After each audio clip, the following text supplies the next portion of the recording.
¿Qué tal, amigos? Nuevamente les saluda afectuosamente y les habla su hermano y amigo en Cristo, Antonio García Hernández, en este su canal cristiano adventista, estudiando el Verbo. Sean ustedes bienvenidos a este seminario profético del libro de Daniel, titulado Secretos de Daniel, de Jacques B. Duncan. Sabiduría y visiones de un príncipe judío en exilio. El título de este tema 7, se llama 4 bestias y un hijo de hombre. Vamos rápidamente a la introducción antes de presentarles el punto central de la lección. Dios y Cristo en el juicio. ¿Se imaginaron sus hijos alguna vez a Dios como si fuera un viejecito malhumorado? ¿No se lo imagina usted mismo así de vez en cuando? Usted sabe, por cierto, que Dios es amor, pero ¿cómo se siente en realidad frente a Él cuando, digamos, usted se encuentra solo preguntándose por qué la gente nunca lo llama por teléfono ni le escribe cartas? O cuando los miembros de la comisión directiva le rechazan todas sus ideas. O cuando el gerente le da otro puesto que usted tanto deseaba ocupar. Resulta sorpresivo y una sorpresa agradable, por otra parte, que en medio de un capítulo acerca de monstruos y cuernos, Dios nos recuerde que se interesa y de verdad en su pueblo y en la manera como los demás tienden a tratarlo. No menos de 4 veces se nos enseña en este capítulo que Dios eliminará un día lo malo y recompensará lo bueno. En Daniel 7, 9, 14, 7, 18, 7, 22 y 7, 26 y 27 se repite con otras palabras el mismo mensaje. El tribunal sesionará, se le dará muerte a la bestia y el reino será entregado a los santos. Dios es amor, no hay duda acerca de esto. Primera de Juan, capítulo 4, versículo 8. Las escrituras lo describen como un anciano, Daniel 7:13, pero no se trata de un viejito cascarrabias, es el amante Padre Celestial. En Juan 3:16 se nos dice que amó de tal manera al mundo que ha dado a su Hijo unigénito para que todo aquel que crea en Él no se pierda, mas tenga vida eterna. En Efesios 2:4 se nos afirma que es rico en misericordia. El Antiguo Testamento a lo menos 30 veces se refiere a su misericordia. En Salmos 63:3 dice que su misericordia, su amor, es mejor que la vida. En Salmos 103:4 dice que Dios nos corona de misericordia, de amor.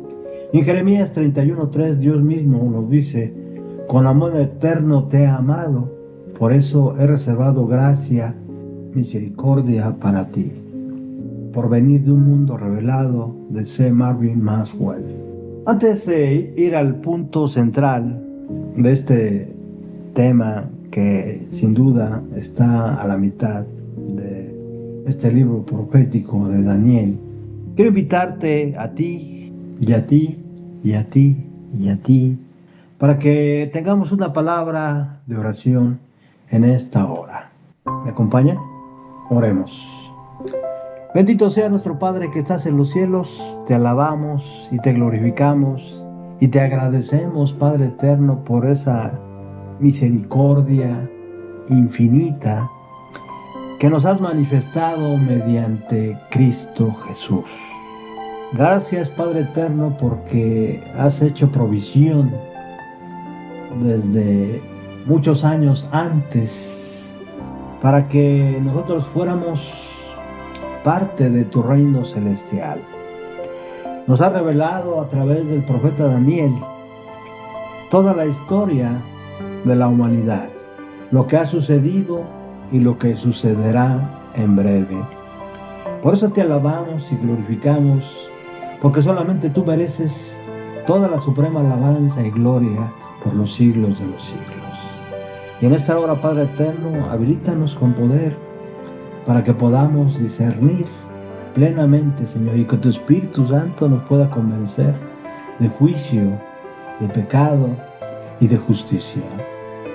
Gracias, oh Padre eterno, bendícenos a todos los que en esta hora abramos tu palabra, Señor, a todos los que nos acompañen en esta hora, porque en Cristo Jesús te lo suplicamos, te lo rogamos humildemente.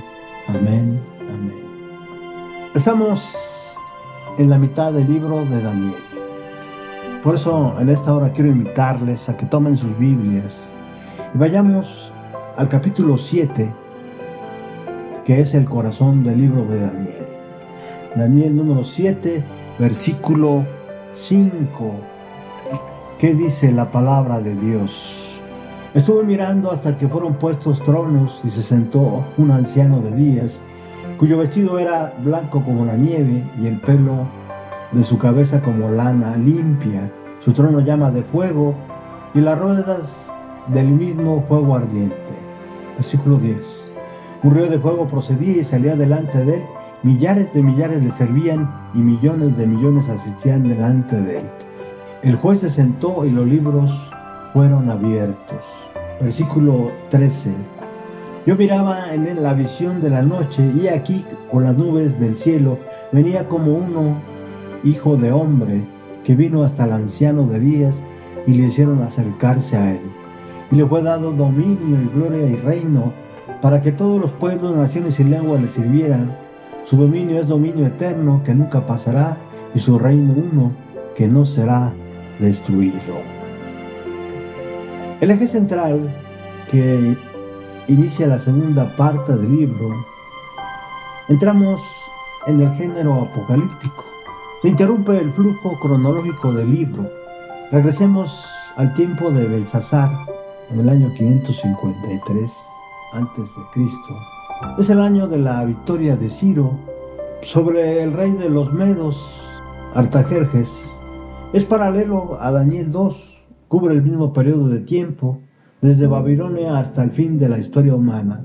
Evoca los mismos 4 reinos representados, simbólicos por los metales de Daniel 2.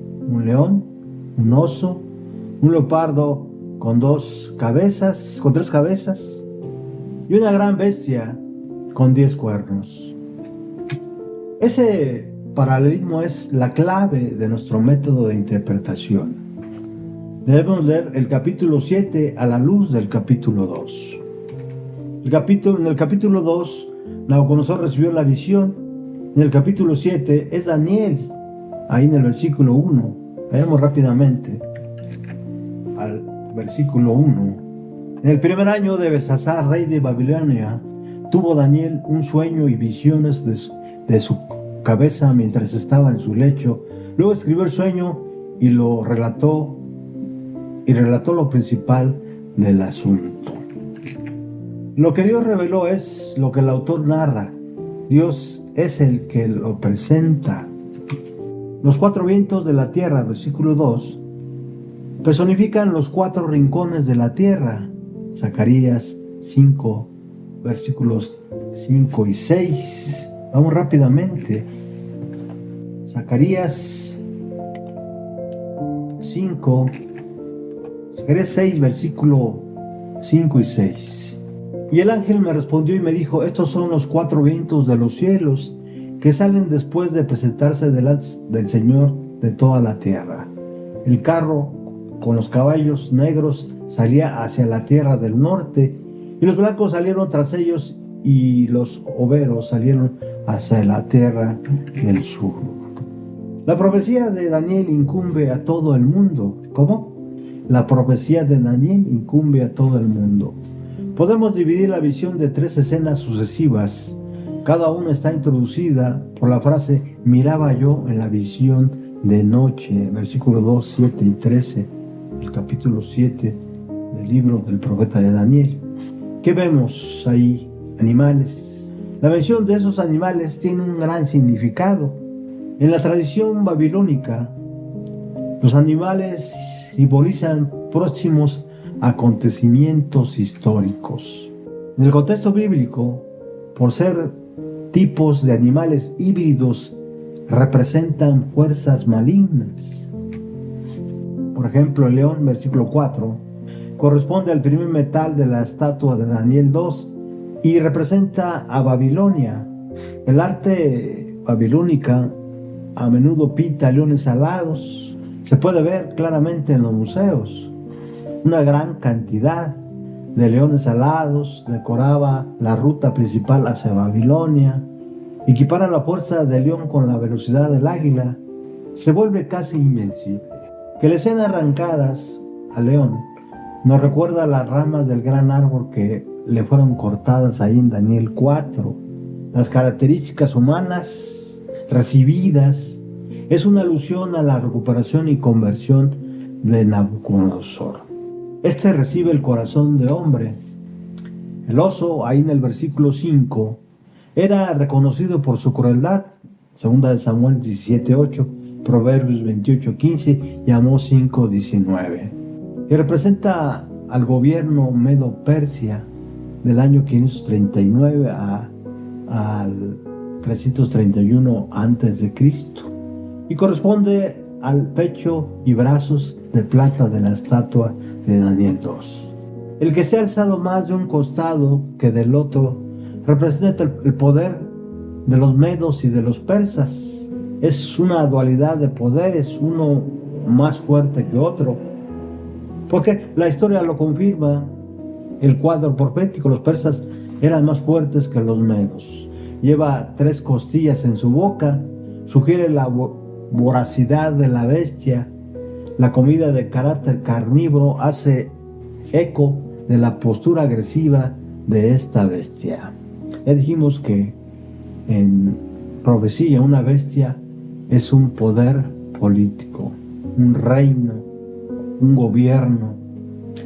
Representan Lidia, Babilonia y Egipto, esas 3 costillas. Los medos y los persas habían conquistado a Lidia y a Babilonia y Egipto. Por eso los trae en su boca.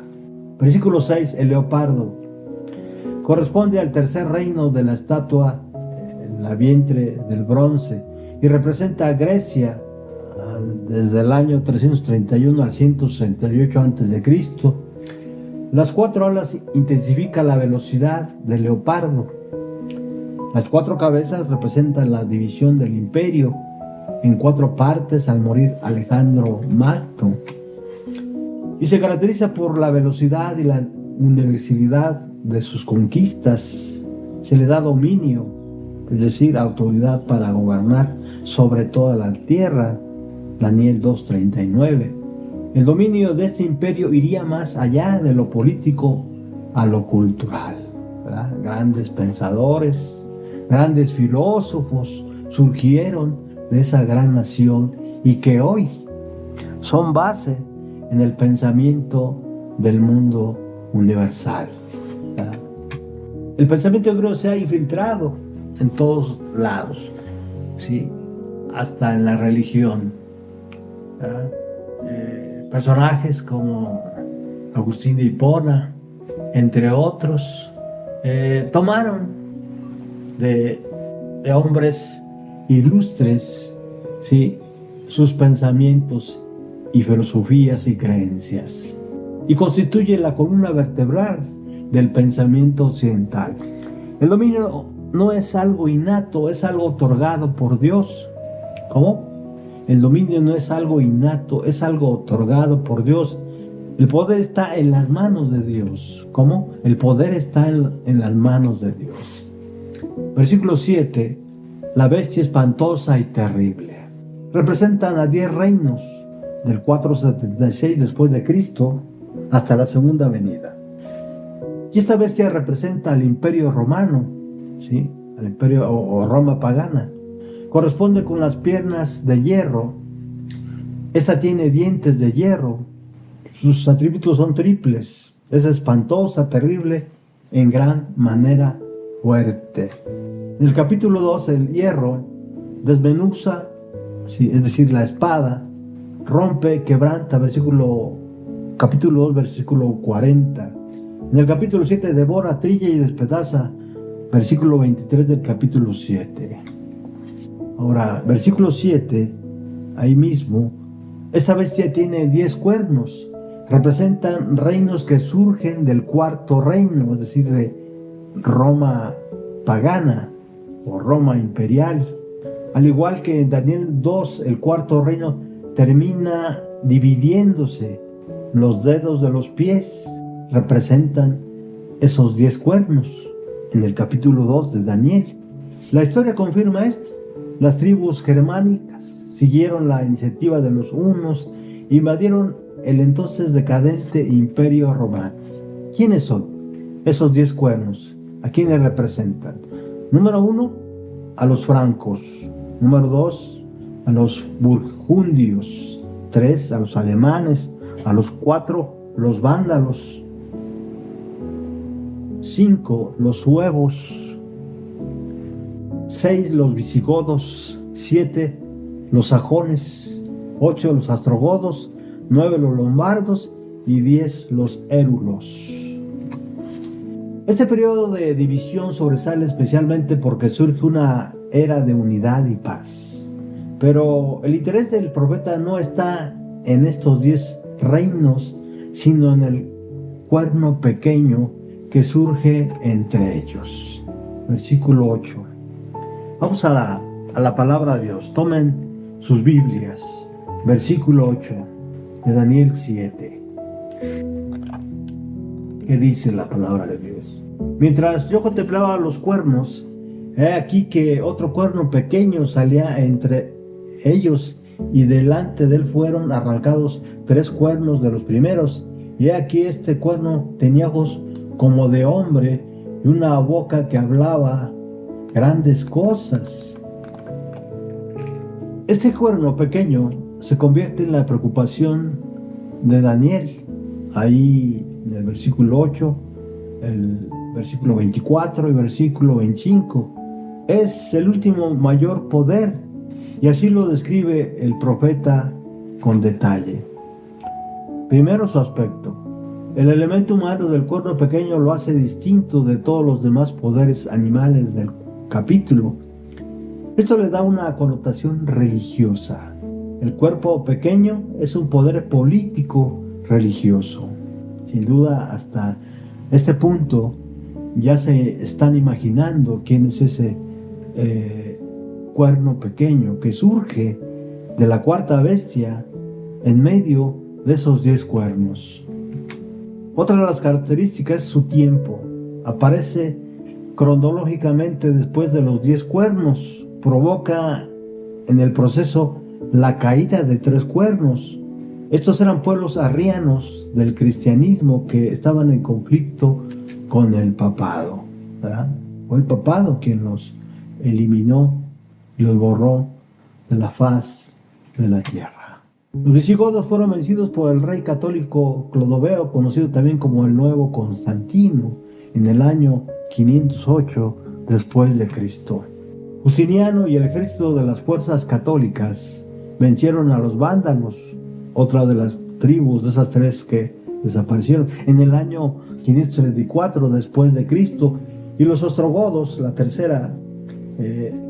tercer cuerno, en el 538 después de Cristo. Precisamente a partir de ese año inicia o se le da poder y autoridad de parte de Dios a ese cuerno pequeño, ¿verdad? Vamos a ver el tiempo que Dios le da para que se pueda salir a la luz su carácter. La península itálica ahora está libre. El catolicismo podía alcanzar su plenitud ahora tanto en lo político como en lo religioso. Otra de las características son las acciones que este cuerno pequeño tomó. El cuerno pequeño dirige sus ataques contra Dios y contra su pueblo, ahí en Daniel 7:25. Y así lo describe el profeta. Hablará contra el Altísimo, oprimirá a los santos, tratará de cambiar los tiempos y las leyes establecidas ¿Qué significa esto? Un ataque contra Dios. Los santos les serán entregados por tiempos, tiempo y tiempos y medio tiempo. Vamos a hacer un paréntesis rápidamente aquí en esta parte. Daniel nos dice que el cuerno pequeño, o sea, el papado, oprimiría al pueblo de Dios por un tiempo determinado, Daniel 7:25. Tiempo equivale a un año, tiempos equivale a 2 años y medio tiempo equivale a un medio año. Si sumamos esos tiempos, nos da un total de 3 años y medio, o sea, 1260 días. Ya que los años bíblicos son de 360 días, estaremos multiplicando 360 por 3.5 y nos da 1260 años. En profecía, cada día equivale a un año. ¿Dónde está esto? En Ezequiel 4, versículos 5 y 6 y Números 14, 34. Así que 1260 días equivale a 1260 años. Estos son los 1260 años, los encontramos en varios lugares de la Biblia, en Daniel y Apocalipsis, y de diferentes formas. 42 meses, Apocalipsis 11:2 y Apocalipsis 13:5, tiempos y tiempos y medio tiempo, Daniel 7:25, y 1260 días, Apocalipsis 11:13 y Apocalipsis 12:6. Este tiempo es el que el papado tuvo dominio sobre el pueblo de Dios y las naciones europeas desde el año 538 hasta 1798, cuando el Papa Pío VI fue apresado por orden de Napoleón, momento en que el papado perdió el dominio, el trono y gran autoridad. Apocalipsis 13:2, y recibió la herida mortal ahí en el versículo 3 de Apocalipsis 13. Volvamos nuevamente a nuestro tema. En ese tiempo los santos les serán entregados por tiempos y tiempos y medio tiempo. Hablar palabras contra Dios transmite la idea de presunción y orgullo. El espíritu de Babel se ha reencarnado en este poder cuyo objetivo es usurpar a Dios. Pero su arrogancia va más allá, ¿verdad? Esto de usurpar a Dios es una doctrina, un espíritu satánico sin duda, que se manifestó desde el Génesis, ¿sí? Por medio de Satanás, ¿verdad? Procura reemplazar a Dios en el ámbito de la historia, ¿verdad? Es decir, tratando de cambiar los tiempos. Tratando de cambiar los tiempos no es solamente cambiar el día de reposo, sino cambiar los tiempos va más allá, es equiparado a modificar toda la forma de vivir, la forma de creer, la forma de fe. El cuerno pequeño se vuelve contra los santos, los persigue y mata. La persecución es el corolario fatal de la usurpación humana de Dios. La persecución dura un periodo, tiempo y tiempos en la mitad de un tiempo, ¿verdad? Partiendo justo del año 538 después de Cristo, año en que es establecido plenamente el poder del cuerno pequeño, año en que Gregorio Magno se convierte en el primer papa que acumula funciones políticas y religiosas, ¿verdad? Hasta llegar al año 1798 después de Cristo. Durante ese periodo de 1260 años, la historia de la iglesia medieval deja en su estela, número 1, el sangriento rastro de las cruzadas, la Inquisición, las masacres de San Bartolomé, la guerra de los 30 años, etc.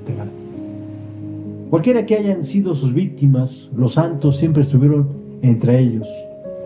En 1798, después de Cristo, el ejército francés bajo el general Berthier invade Roma y captura al Papa y lo deporta. Francia, la que una vez se le llamó la mayor hermana mayor de la Iglesia, fue la que despojó al Papa de sus prerrogativas. Es un poder político, este cuerno pequeño, bajo la apariencia de Iglesia. En nuestra era ecuménica, esas acusaciones parecen injustas. Después de todo, se dice La era del oscurantismo terminó. Se argumenta que la Iglesia Católica actual trabaja por la paz mundial y patrocina organizaciones humanitarias. Que sacar a colación la profecía está fuera de lugar. Sin embargo, en el presente no se puede borrar el pasado. El hecho es que la profecía se ha cumplido y se seguirá cumpliendo. Dicha iglesia ha cambiado los tiempos y la ley de Dios. Y no tiene la más mínima intención de cambiar esto. El dogma ha cambiado la Biblia. El día de reposo lo ha cambiado del sábado al domingo. Apocalipsis predice el resurgimiento como poder político religioso. El hecho de que la iglesia que Dios quería que testificara en su favor en frente de cargos de usurpación, naturalmente nos sorprende, pero la profecía se ha cumplido y nuestra interpretación del texto no es nueva. En el fragor de la discusión no debemos irnos al extremo. Es a la Iglesia Católica Romana lo que denuncia el profeta, no al creyente ni al individuo que está en dicha iglesia. Voy a repetir esto. Es la Iglesia Católica Romana lo que denuncia el profeta Daniel en este capítulo, el capítulo 7, no al creyente ni al individuo que está en dicha iglesia. La profecía bíblica arroja luz sobre los acontecimientos históricos. Debemos aceptar la verdad con coraje y honestidad. La sinceridad no es suficiente. Ahora, Dios ha establecido un tiempo para que todo esto suceda. En el versículo 9 al 13 vemos aquí una gran escena que nos sorprende, una escena de juicio. El veredicto no descansa en nuestras manos. El juicio está más allá del control humano. Es un acontecimiento en el tiempo y en el espacio. El juicio descrito aquí socava todos nuestros preconceptos que tenemos acerca de él. Este juicio no se refiere al momento que morimos, ni al momento de la segunda venida de Cristo, ni al milenio. Para Daniel el juicio es un acontecimiento único y universal que tiene lugar en los momentos finales de la historia humana. Este juicio viene justo después del cuerno pequeño y su hegemonía. Esta es la última etapa de la historia humana. Es decir, ¿qué significa esto? Significa que a partir del año 1798, ¿sí?, Dios establece un tiempo para este mundo. Un tiempo porque, ¿qué dice el profeta Daniel? Vayamos nuevamente al capítulo 7. Estuve mirando hasta que fueron, versículo 9, fueron puestos tronos y sentó el anciano de días, cuyo vestido era blanco como la nieve y el pelo de su cabeza como lana limpia. Su trono llama de fuego y las ruedas del mismo fuego ardiente. Versículo 10. Un río de fuego procedía y salía delante de él. Millares de millares le servían y millones de millones asistían delante de él. ¿Cuántos? Millones de millones.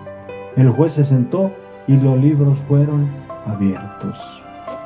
Este momento que nos revela en el versículo 10 es muy importante para toda la humanidad. Quiere decir que la hora del juicio ha llegado, ¿verdad? Vamos a corroborar esto.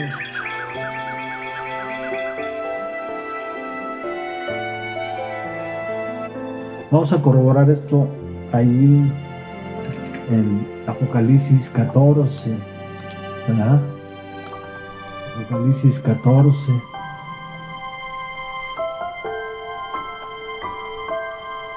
Versículo 7, donde el primer ángel trae un anuncio, un mensaje.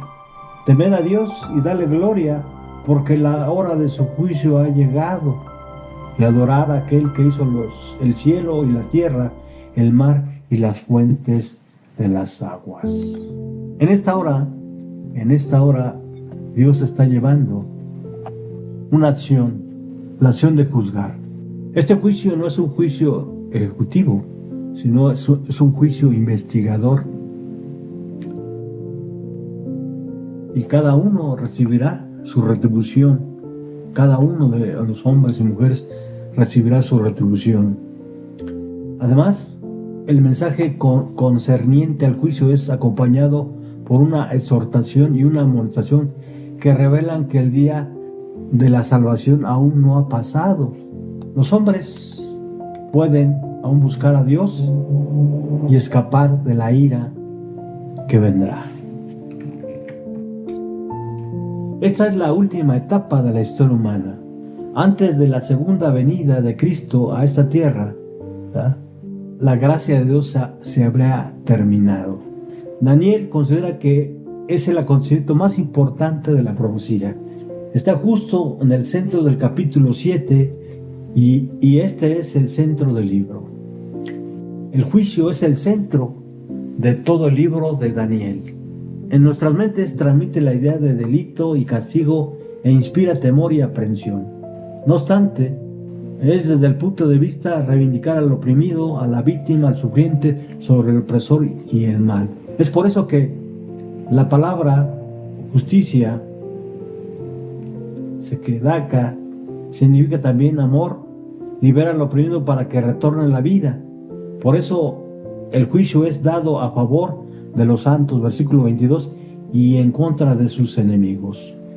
El juicio asume dos aspectos. El uno negativo es contra el pueblo pequeño. El positivo es para que los santos reciban el reino de Dios, versículo 27. La escena del juicio está dominada por las imágenes del trono, el anciano de días, de los libros abiertos. Es lo primero que ve Daniel. Es diferente de los demás tronos. Hace alusión al juicio de Dios, evoca la sede de la justicia. El juicio es una función real. Todos los enemigos de Dios serán exterminados. Su presencia domina todo y tiene el control de todo. Al hablar del anciano de días, transmite la idea de la eternidad de Dios, el Rey Juez. El concepto es reforzado por la imagen del cabello blanco. Sodar lo califica para ser el juez, es una señal de sabiduría. El anciano de días es el mismo Dios. Solo Él conoce toda la historia, está en óptimas condiciones para juzgar. Su vestido blanco como la nieve representa su carácter. Al no haber participado del pecado que está por condenar, lo hace apto. Daniel dice que los libros fueron abiertos. Los libros se abren inmediatamente después que el anciano de días se sienta. Es el procedimiento del juicio. La mención de los libros implica juicio. Su función es registrar todas las acciones pasadas. Sin embargo, el momento en que se abren los libros no corresponde con la ejecución de la sentencia. La sentencia viene después. Lo que Daniel ve durante el juicio es el veredicto. Dios quiere que veamos el juicio como una buena noticia. Y yo digo amén. El juicio anuncia un nuevo mundo, un nuevo orden. La promesa del fin de nuestra miseria predice un nuevo amanecer. Ahora, el versículo 13 y 14 de Daniel 7 habla del Hijo del Hombre.